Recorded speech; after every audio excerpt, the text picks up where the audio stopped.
Welcome to Comics Bazaar, the channel of comics commentary and arcana. This video features Marvel Fanfare issue number 3, cover dated July 1982. This is a wraparound cover by Dave Cockrum, inked by Bob McLeod, and it features the X-Men versus the mutates or mutants created originally by Magneto in issues 62 to 63 of Uncanny X-Men by Roy Thomas and Neil Adams. So here they are on what would be the front cover, and over here on the back cover we have a sweeping depiction of the landscape of the Savage Land, including, I really like the detail of the erupting volcano there, and we have the screen tone used for the smoke coming from the volcano. Also, we've got the huge figure of Sauron stretching from the front cover to the back cover, and also they're using a color hold there, so a 1980s coloring technique in the era before digital colors. I think that the composition is very well done by Cockrum, and there's even here, if you pay close attention to Sauron's tongue there, there's a little bit of cross-hatching going on, which is prescient of how things would be 10 years from this point. There's something about that particular kind of cross-hatching on the underside of his tongue. It reminds me of Dale Keown's art on Incredible Hulk, and who knows, maybe he was inspired somewhat by this particular comic. I mean, I think we all know that Keown was inspired by John Byrne's art, but I think he also probably was taking a look at Dave Cockrum's as well. So let's open this one up to the first page of the main story, which features the X-Men making their way to the Savage Land, responding to Angel's call for assistance against Sauron. At the end of the previous issue, Peter Parker has gone home to New York City. We don't see him again in the third or fourth part, but we have the X-Men arriving. So in terms of continuity, when does this take place? It takes place sometime between Uncanny X-Men 150 and 159. So more or less in that time period. Cyclops doesn't go on this mission. The in-story reason given is that he is ill, he has a cold, so he can't go with them. But there's some suspicion that maybe Claremont wrote this before he brought Cyclops back as a full-time member of the X-Team after issue 150. So the title of this chapter of the four-part story is Into the Land of Death. We have our creative credits there: Chris Claremont, writer, Dave Cockrum, penciler, Bob McLeod, inker, Jim Novak, letterer, and Glynis Wine, colorist, rounds out the creative team. So nice upshot there of the Blackbird flying through an Antarctic blizzard. It's always worth reading Claremont's third-person narrative captions. 2 hours ago and half a world away, it was summer. At the moment, 4 members of the Uncanny X-Men wish they were home enjoying it, rather than flying into the heart of the nastiest Antarctic blizzard any of them has ever seen. So you can see that Nightcrawler is the pilot of the Blackbird on this particular mission. He says, "The further we go, Aurora, the rougher things become. Do you want me to turn about and wait somewhere for better weather?" So Storm is a weather goddess. She must know something of what's going on. She simply says, though, in this instance, according to this message, Angel's situation is serious, Kurt. Let us go on. I think our Blackbird aircraft can stand the strain. Nightcrawler makes mention of Cyclops. Unfortunately, he's ill. So that, as I said, is the way that the non-appearance of Cyclops is dealt with here. So Storm tells them all to relax. She unbuckles from her seat and she says to them, "I've been examining this storm since we first entered it. I think I've learned enough to try to moderate its effect on us." But as she releases her safety harness, there's some turbulence. She gets knocked about the cabin and she lands in Colossus's lap there. "Any way I can help?" asks Logan, and she says, "Be patient regarding the turbulence. So what does Nightcrawler see? The blackbirds hit a patch of quiet air, but I can't guarantee how long it'll last. Make your play, Aurora, quickly. So she concentrates. She reaches out with her mind, becoming one with the tempest raging about the sleek skycraft.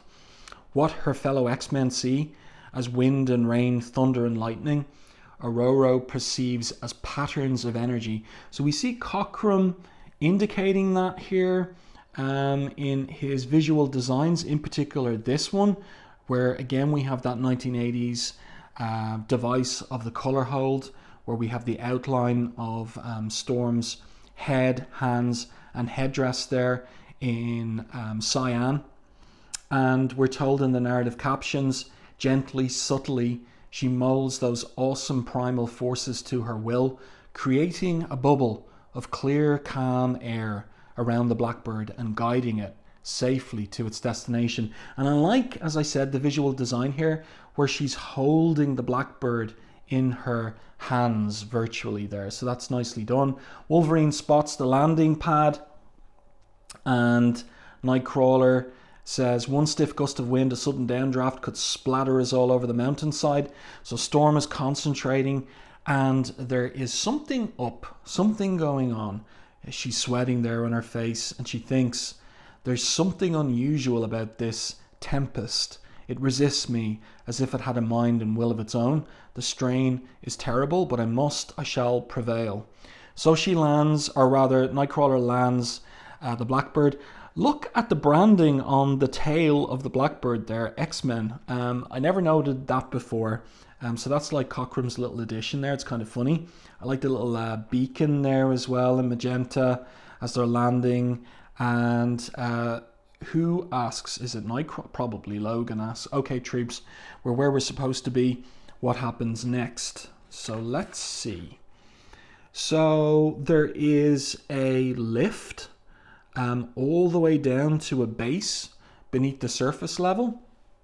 They descend below the glacier, and Storm is still struggling there. Peter's aware of it. She says, I'm well, Peter, truly just tired.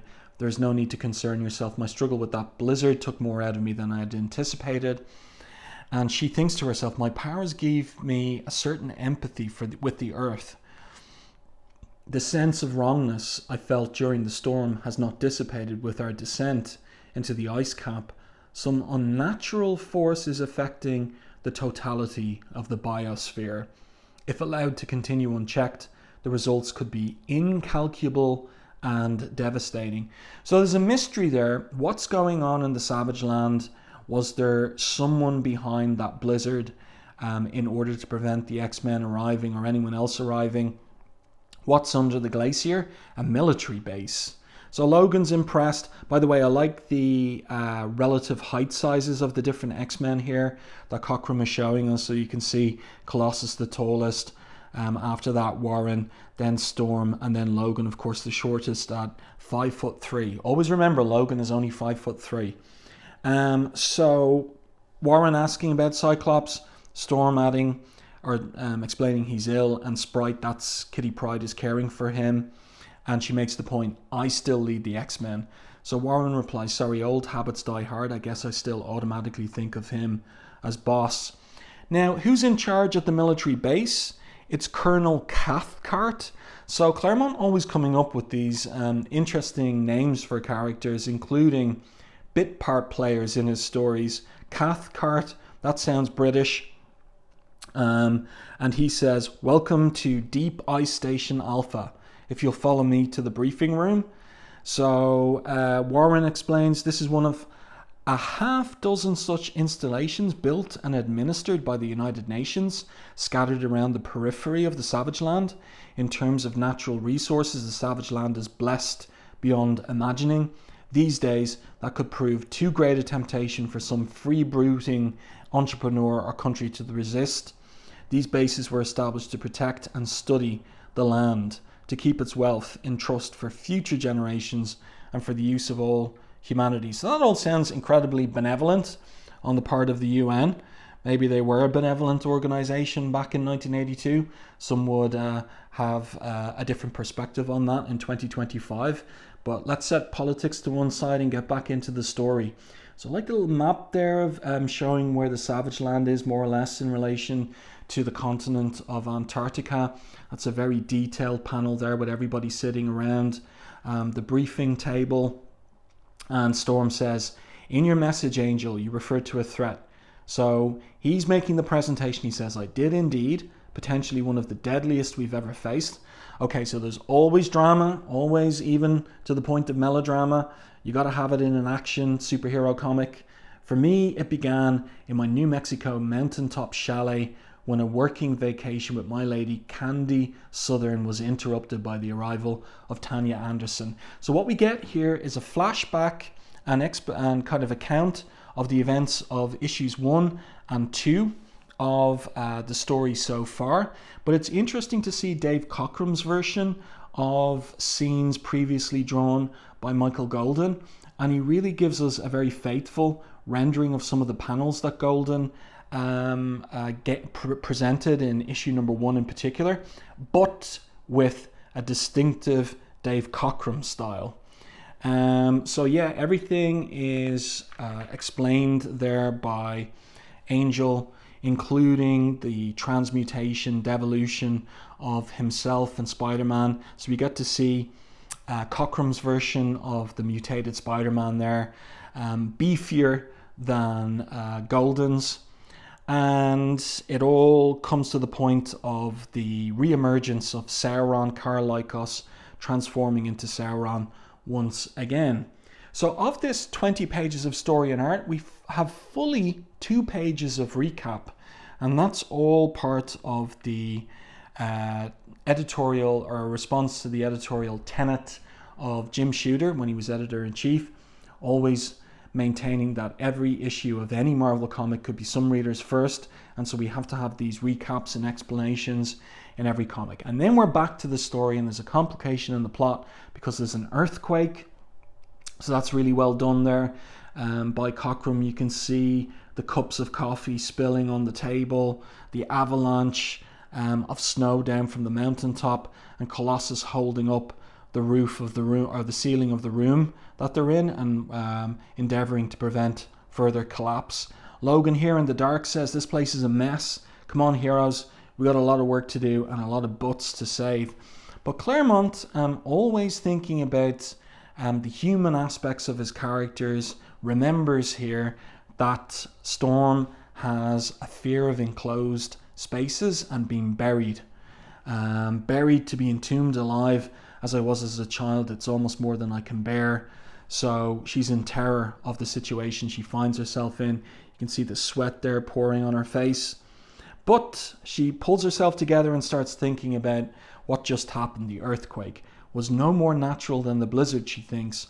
I would have sensed the stress in the fabric of the earth, but I felt nothing because there was no stress. Some power, some mechanism, some being deliberately triggered the shock. So that's the mystery. Logan there, sing out if anyone's hurt or trapped and we'll cut you free. So the X-Men go on a rescue mission. This is a nicely laid out page. We've got a sequence here, 5 panels of Nightcrawler teleporting into another room and helping the people there, going back for a medikit, and he says I can port back there with it and play doctor. So that's a feature of Claremont's kind of developing characterization of Nightcrawler, that he is on field missions, the team's field doctor, but we don't know what level of medical training he has had. Presumably first aid at the very least, but anything more than that, we don't know. Nightcrawler does what he can for the injured, while Colossus using his immense strength and Wolverine utilizing his retractable claws, forged of unbreakable adamantium and honed to razor sharpness, together make short work of the obstructions blocking the corridor. So the wounded are released and removed, and Cathcart says, this isn't the first such freak quake we've experienced, but it's by far the worst. Storm's still sweating there, and she says, when Cathcart says, I've sent patrols to try to contact Kazar, all disappeared without a trace. Like them, Colonel Cathcart, the X-Men can but try in order to find out what's going on in the Savage Land. So later, after Alpha Base has been returned to a semblance of normalcy, Cathcart leads them through a cave, the entrance of which leads up into the Savage Land, and we get a big anchor image there of the Savage Land from Cockrum, and of course it looks beautiful. And what does Logan say? He says, "This is my kind of world, people. I hope it never changes." So nice colours there as well for the skyline by Glynis Oliver. I like the magentas and pinks and yellows and oranges and red down the bottom. It's really well done. Let's continue with the story. Angel flies to them and he says, "If this place turns you on, Runt, you're more than welcome to it." So Claremont there adverting to the tension there has always been between Wolverine and Angel.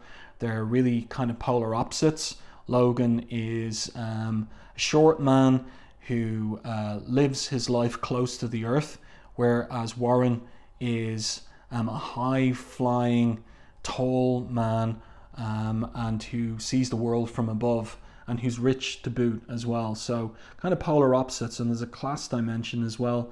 Wolverine's more kind of blue collar, and Warren, of course, white collar with a silver spoon. So he says to Storm, "We've got trouble." She says, "There was no need to report in person, Angel. Why didn't you use your radio?" He says, "What I found isn't the sort of thing a body can talk about." So everybody gets picked up and flown to the site that Warren has seen, but they've been spotted by this warrior. The intruders must be destroyed, he thinks to himself. And here is Chief Tonga's village. So Chief Tonga is one of the Fall people, an ally of Khazar and Shanna, and the village has been destroyed and people have been tortured and executed on these crosses. So it's interesting, we don't get to see the horror there, it's just suggested. So there's a kind of a decorum that is being followed by the artist, but of course it's also in order to have the comic be approved by the Comics Code Authority at the time. Warren here says, "It's hard to believe one human being could do this to another." And now Logan has his response. "What's hard to believe, Flyboy, is that we don't do it more often. Our capacity to kill is as infinite as our capacity to love, and it comes a lot more easily too." That's a leitmotif of Claremont's work, the duality of human beings, the light and the dark sides, and how the dark is incredibly seductive. Logan says as he pops his claws, "Angel, you're down on me because I'm a warrior, a killer, and I'm not ashamed of it. But when I kill, it's out of necessity or passion. This is murder, is an act of policy, cold-blooded and merciless. You may not believe me, but there's a difference." So again, I like this from Claremont, where we get these different philosophical perspectives, character perspectives, ethical debates amongst the X-Men. It makes for intriguing reading, and of course different readers will have different sympathies, whether for Angel's point of view or for Logan's. So what does Logan say next? He says, "Kurt, I mark a scent near the tree line, say 40 meters bearing 2 o'clock relative. Check him out, but watch yourself, the sucker feels big."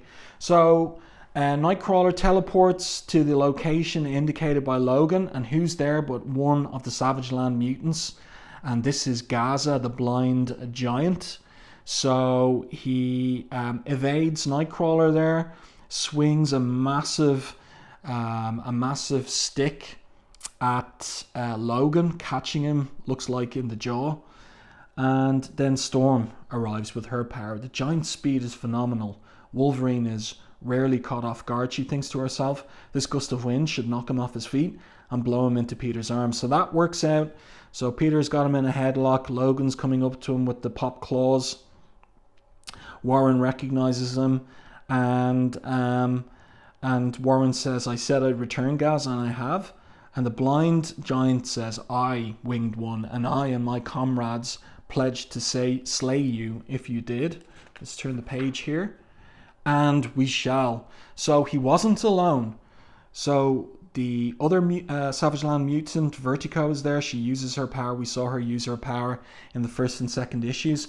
Interesting, the visualization of this, where we have Logan there, we've got Colossus, we've got Nightcrawler, Angel, Storm, and there's color holes for the art indicating their disorientation. And then on the other side of Vertigo, unaffected by her power, are the Savage Land mutants. So we've got Amphibious there, we've got Barbarous, and we have this guy. Now, I haven't seen this guy before, but his name is Timberius, Master of the Wolf Pack. So there are his 3 wolves, and they're really, really well done by Dave Cockrum. Drawing animals is very difficult, and you can see here how well Cockrum does with this anchor image, but also here. It's really, really great stuff by him. Very impressive. So there's a fight, and the Savage Land mutants are getting the better of the X-Men because of Vertigo disorienting them. But the one to recover first is Nightcrawler, because he learned to cope with Vertigo in the circus in his youth. And he thinks, when I was trained on the trapeze and the high wire, I must focus my concentration, master my senses. So he does better. This is better. My head is clearing. So he picks up a rock and he throws it right at Vertigo's head. Zonk. And that breaks her concentration, maybe knocks her out. And so the X-Men are freed from her influence. And Logan says, "We're obliged, Elf. I figure I speak for my buddies here. We don't like anyone messing with our minds, and we don't have words to tell you how we feel about what was done to the village and its people. So if you've no objections," fills in Nightcrawler, "we intend to let our actions speak for us." So now this is a great panel here of the X-Men taking on the mutants and also the wolf pack there as well.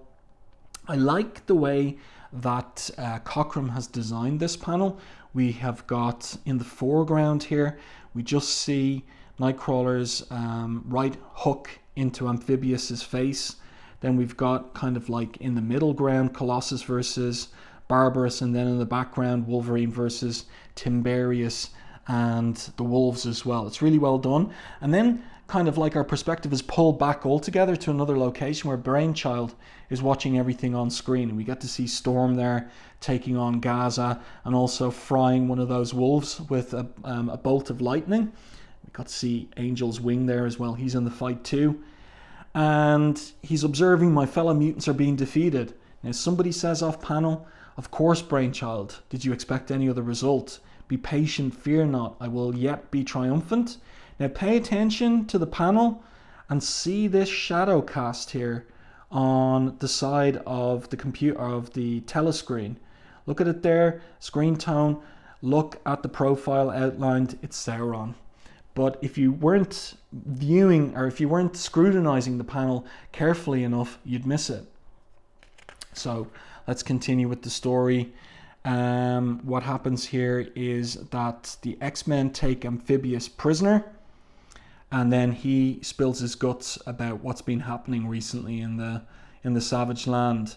Soon after Sauron's reincarnation, so that was at the end of the previous issue of Marvel Fanfare, first Kazar and his accursed saber-toothed tiger Zabu, and then his mate Shanna, the so-called she-devil, vanished from the Savage Land. And so this is business connected with Kazar's ongoing title at the time.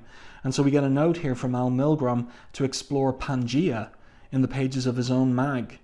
So Kazar is off the board.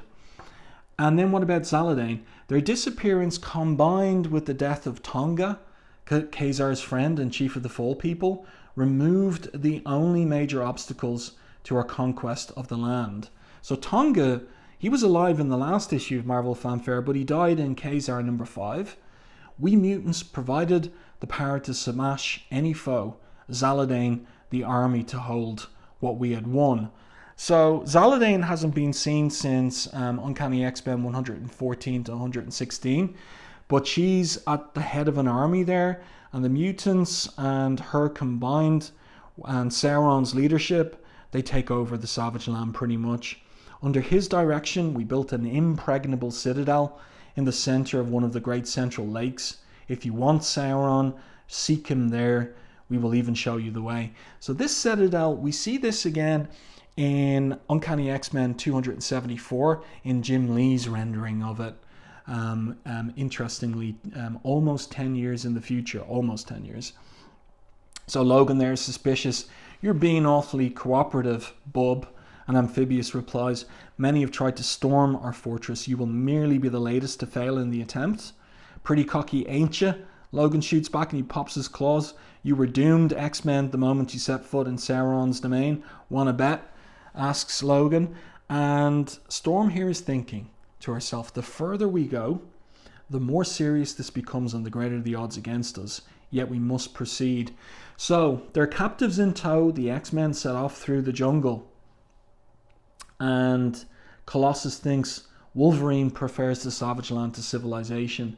I can't say I blame him. There's freedom here, a simplicity of spirit, of thought and deed that does not exist in the world outside, in the Savage Land. Oh, wait a minute. Sorry, this is Storm thinking this. Sorry. In the Savage Land, as in my African wilderness home, things are or are not. They are black or white, undiluted by shades of grey.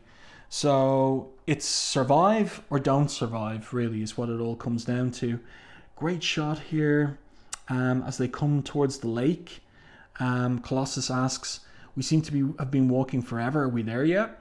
And Logan replies, hey, big fella, ain't that Kitty's line? I know how you feel, though, and the hothouse atmosphere doesn't help any either. It's like strolling through a sauna. So I like that reminder to the reader that there's a heavy humidity in the Savage Land, going through the jungle as well. Like this isn't like a stroll in the park that they're on, and it's taking its toll. And Storm there is thinking to herself, we should have summoned reinforcements or at least sent word to Colonel Cathcart. If we're defeated, if we follow his patrols into oblivion, and then she kind of stops herself. What is wrong with me? I settled these doubts hours ago. Why do I still question my decision? And we see Logan has kind of got these little asterisks around him as well. So there's something up with him too. Tired Wind Rider asks Amphibious, perhaps you would like to rest. Untie me and I will do my best to make the rest permanent. So Logan says, button it, Froggy. I like that. That's kind of funny. And Amphibious is defiant, or what? Storm said you weren't to harm me and you always obey Storm, don't you? So he leaps up in the air and catches Logan in the guts. But how can he get one up on Logan so easily? Well, up in the air, there's something flying and it casts this shadow down on top of them. It's the profile of Sauron. Again, he says, yield, X-Men. Spare yourselves needless pain and humiliation. But whether you resist or not, the victory this day belongs to, we know who it is. Turn the page. Sauron. So we get a full page image of him there. And it's a really good one by Cockrum. Really good stuff. And again, you can see here some cross-hatching going on in McLeod's inking there. Intriguing to see it in this era. Use of a screen tone there on Colossus in the foreground. Yeah, great colours here. This could be a poster. And then he uses his power. Confused mutants, he asks, unsure of what to do, how to react. Then let my irresistible hypnotic gaze add immeasurably to your difficulties. So this is intriguing. His eyes catch theirs for only an instant, but that is enough to give the villain access to their most personal and primal terrors and pull them free to their horror. The X-Men find themselves and their world twisted beyond imagining into something hideous and incalculably evil. So we see here in the background these magenta and cyan color holes for a demonic, devilish looking Nightcrawler, a feline, big cat looking Storm, and then this bug-eyed, fanged version of Colossus. So intriguing what that might imply about their most personal nightmares concerning their respective dark sides. Angel in fear evades Sauron because he was devolved in the first, most particularly in the previous issue. He doesn't want to go back to that again. Sauron flies after him, and then his flyers, Sauron's pterosaur warriors, they're about to arrive to take on the disoriented X-Men. So Sauron goes after Angel, but Angel knows his weakness. It's the cold. So Sauron there, as his breath freezes in the upper atmosphere, says, "Clever boy, Angel, luring me into the chilling upper atmospheric boundary. Did you hope to take me unawares and capture me? So long as I have your friends, whelp, I have nothing to fear from you." So he flies back down. So this version of Sauron is more clever than previous iterations. He's learned, he's gotten wise, and he's not so easily fooled as he was in previous encounters with the X-Men. He's right, thinks Warren. How did he take us so easily? Just before his attack, we all felt out of it, tired, bored, walking was an effort. So what's all this about? Well, we'll find out shortly what the explanation of that was. So he's flown into an Antarctic jet stream. It's so cold, impossible to move, frozen to the marrow, he thinks to himself, and he falls like Icarus tumbling from the sky through the jungle canopy and onto the ground.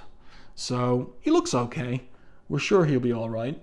Sometime later, in the throne room of Sauron's citadel, the evil one confronts his prisoners. Beside him on the dais sits Zaladane, high priestess of the cult of the sun god. So there we go. That's quite detailed panel from Cockrum. And the X-Men are defiant, but Sauron finally explains why they were so easily taken out.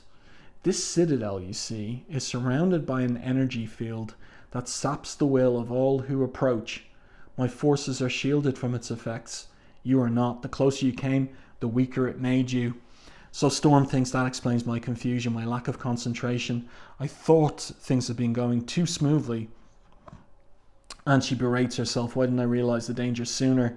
Sauron set his trap, and I led the X-Men into it. So now what? So they're strung up here. Here's this machine. We saw it before in the previous 2 issues. It's been repaired, obviously.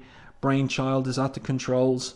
And Sauron says he's going to devolve them. He's going to absorb the energy. And then when they return to normal, he'll repeat the process ad nauseum. And he's going to use them as kind of living batteries, because Sauron is an energy vampire. So Colossus here calls him a monster by the White Wolf if I were free. And the beam and machine is used first on Colossus. Again, another colour hold there. We've got the Kirby crackle. The genius neo-mutant, well, that's Brainchild, complies, and a sibilant hum fills the room to be quickly drowned out by a scream of agony. So they can't see exactly what's going on with Colossus. For a moment it seems that Peter Rasputin's armoured body, composed of super strong, nigh invulnerable organic steel, might shield him from the effects of Brainchild's ray. Then before his friend's disbelieving eyes, his features begin to melt and reform. He changes inside and out, howling like a lost soul as he's pitched headlong into the abyss. Right, so we've seen what happens with that machine before, in particular in issue 2. But what about Angel on the ground in the jungle? Meanwhile, in another part of the Savage Land, Warren Worthington III, better known as the Angel, discovers to his surprise that he's very much alive. So he thinks it's a miracle. I thought that fall would finish me for sure, he says, but where am I? Whose camp is this?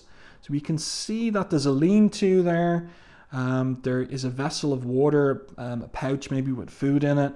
And someone off panel says, how quickly they forget. It's mine, Angel. So he recognizes her, but he's astonished. So who could it be? Who do you guess it is? My guess is it's Tanya Anderson, right? Has to be, okay? So there you go. And you can see over here what's coming out in Marvel Comics around the time, but the point is it's X-Men 159, Uncanny X-Men 159. That's the era we're in here in terms of trying to figure out where this story fits in to the continuity of the X-Men.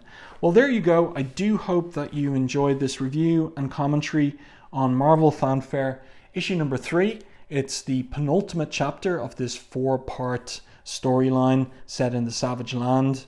Really the question is, how are the X-Men going to get out of this one? How are they going to defeat Sauron this time around, since he's smarter than he ever was in previous encounters.